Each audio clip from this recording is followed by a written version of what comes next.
¿Qué tal? Bienvenidos. Hoy vamos a meternos de lleno con un concepto fascinante del análisis transaccional, el mini argumento. Piénsenlo como una herramienta para ver esos patrones que tenemos casi en automático, ¿saben?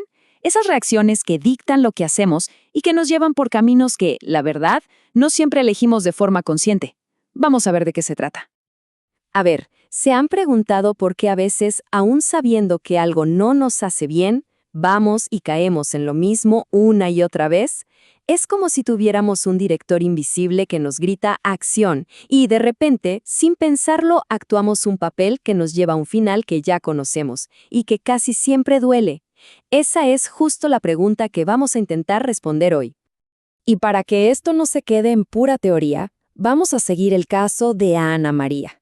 Imagínensela, es una estudiante súper talentosa, de las mejores, pero cada vez que le toca trabajar en equipo en un proyecto importante, algo se le activa por dentro.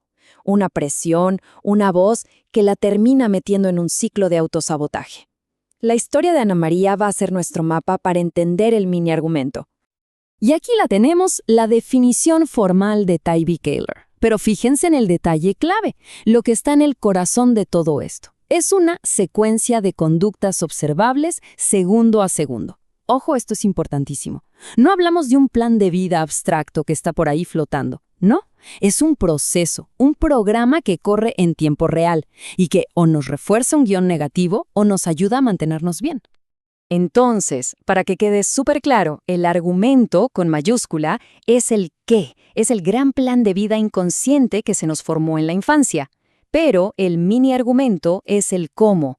Es el proceso que podemos ver, que ejecutamos momento a momento y que mantiene vivo ese guión. Digamos que es la maquinaria que hace que el argumento funcione.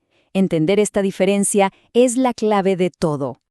Bien, esta va a ser nuestra hoja de ruta.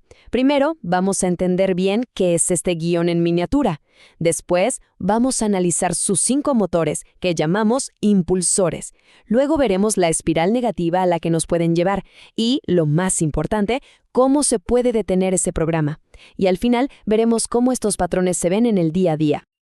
Arranquemos entonces con la primera pieza del rompecabezas.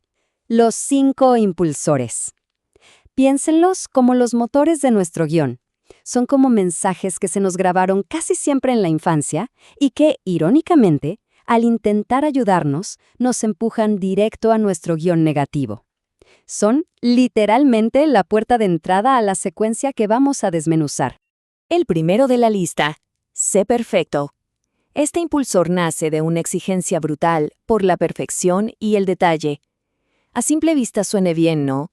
El problema es que se va a un extremo, donde la persona se pierde en lo irrelevante, no puede tomar decisiones y termina agotada. ¿Y qué es lo que aprieta el botón de este comportamiento? Es una voz interna, súper crítica, que nos dice, no vas a poder hacerlo bien. Y como respuesta, nuestro niño adaptado intenta obedecer a ese padre interno que exige. Para no fallar, tienes que hacerlo perfecto. Se vuelve una verdadera tortura interna. Y lo más interesante es que podemos ver este impulsor en acción. Es observable. ¿Cómo? En las palabras que se usan, por ejemplo, adverbios como obviamente, exactamente, en el tono de voz que es muy controlado, casi como si estuviera ensayado. Fíjense también en los gestos, como cuando alguien cuenta con los dedos para organizar la información, y una postura muy erguida, muy rígida. Son pistas muy concretas. Vamos con el segundo. Sé fuerte.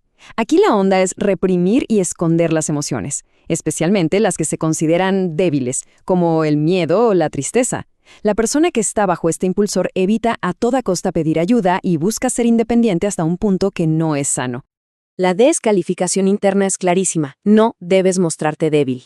Esto puede llevar a que la persona niegue su propia emoción, diciendo cosas como «me vino una tristeza», como si la tristeza fuera algo de afuera, un virus que se le pegó. Se nota en un tono de voz monótono y en una cara muy contenida, casi dura. El tercer impulsor, apúrate, tiene una relación tóxica con el tiempo. Es una compulsión por hacer todo para ayer. Esperar en una fila, por ejemplo, o hablar con alguien que es un poco lento, se convierte en una tortura. Mueven los ojos súper rápido, tamborelean con los dedos, te interrumpen para terminarte la frase, y detrás de toda esa prisa está esta ansiedad. Esta voz que susurra, no vas a llegar, no te va a dar el tiempo. Lo irónico es que esta velocidad excesiva es la que muchas veces provoca los errores, la torpeza, las malas decisiones, consiguiendo justo lo contrario de lo que se busca. Ahora, el impulsor complace.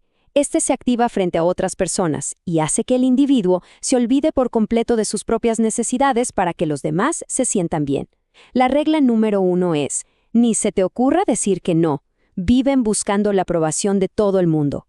La raíz de esto es una creencia profundísima de que no son suficientes. La voz interna les dice, no eres suficientemente bueno. Y la supuesta solución que ofrece el padre interno es, bueno, entonces complace a todos y quizás así te quieran. Esto se ve en un tono de voz muy amable, a veces hasta suplicante, y en un asentir constante con la cabeza. Y por último tenemos, trata más. Este es súper sutil pero muy dañino. La persona bajo este impulsor confunde esforzarse con ser eficaz. Se esfuerza de más, sin necesidad, elige metas imposibles o usa métodos que no sirven, todo para confirmar su creencia de que las cosas tienen que costar. La voz interna aquí dice, no vas a poder. Y el consejo del padre es, inténtalo una y otra vez. Trata más. Ojo, fíjense que esto es lo contrario a hacer. El lenguaje mismo lo delata. Voy a tratar de, es que es difícil, bueno, es un discurso lleno de dudas que se enfoca en el esfuerzo inútil, no en el logro. Bueno, ahora que ya conocemos los 5 impulsores, volvamos con Ana María. Vamos a ver cómo su impulsor, el sé perfecta, la arrastra a una espiral hacia abajo, un recorrido casi matemático a través de distintas posiciones existenciales negativas. Este diagrama que ven es básicamente el mapa de ese descenso. Todo empieza arriba, con el impulsor, y desde ahí la secuencia puede ir cayendo a posiciones cada vez más disfuncionales, hasta llegar a lo que se llama el beneficio final, que en realidad es un maleficio, un resultado negativo que ya se sabía que iba a pasar. Es un programa que, una vez que arranca, tiende a completarse. Veamos cómo le pasa esto a Ana María paso por paso. Primero, el estímulo. El proyecto en grupo. Inmediatamente, la voz interna le dice, no podrás hacerlo bien. Segundo, se activa su impulsor, sé perfecta, y su conducta es exigir un nivel de detalle extremo a los demás. Esto, obviamente, genera roces y la lleva a una posición de yo estoy mal, ellos están bien. Se siente inadecuada. De ahí puede pasar a la rabia culpando a sus compañeros de irresponsables, o puede entrar en una fase maníaca pensando que sola lo hará mejor que nadie. Y finalmente, cuando choca con la realidad, llega a la posición final, se deprime, se aísla y hasta piensa en dejar la carrera. Pero bueno, la buena noticia es que como es una secuencia observable, casi como un programa de computadora, podemos aprender a interrumpirla. Y aquí la clave no es enfocarse en el resultado final, cuando ya estamos en el fondo, sino en el mismísimo comienzo del circuito. Y esto nos lleva a una distinción terapéutica que es fundamental. A la teoría del mini argumento no le interesa tanto el qué del problema, o sea, el contenido, sino el cómo, el proceso. No se trata de cambiar el tema de la discusión, sino de cambiar la forma en la que discutimos, la postura, el tono, las palabras que elegimos, porque el proceso es el canal por donde fluye todo lo demás. Esta metáfora me parece brillante. Cada impulsor es la puerta de entrada. Una vez que la cruzamos, empezamos a bajar a sótanos de emociones y mandatos cada vez más oscuros. La intervención más efectiva, por lo tanto, es no cruzar esa puerta. Es mucho, pero mucho más fácil detenerse en el umbral que intentar salir desde el último sótano. Y para cerrar, les dejo una pregunta.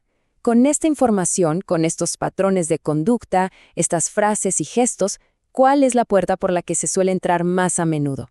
Identificar el impulsor principal es el primerísimo paso para poder elegir, de forma consciente, no abrir esa puerta la próxima vez. Es el comienzo del camino para ser un poco más dueños de nuestro propio guión.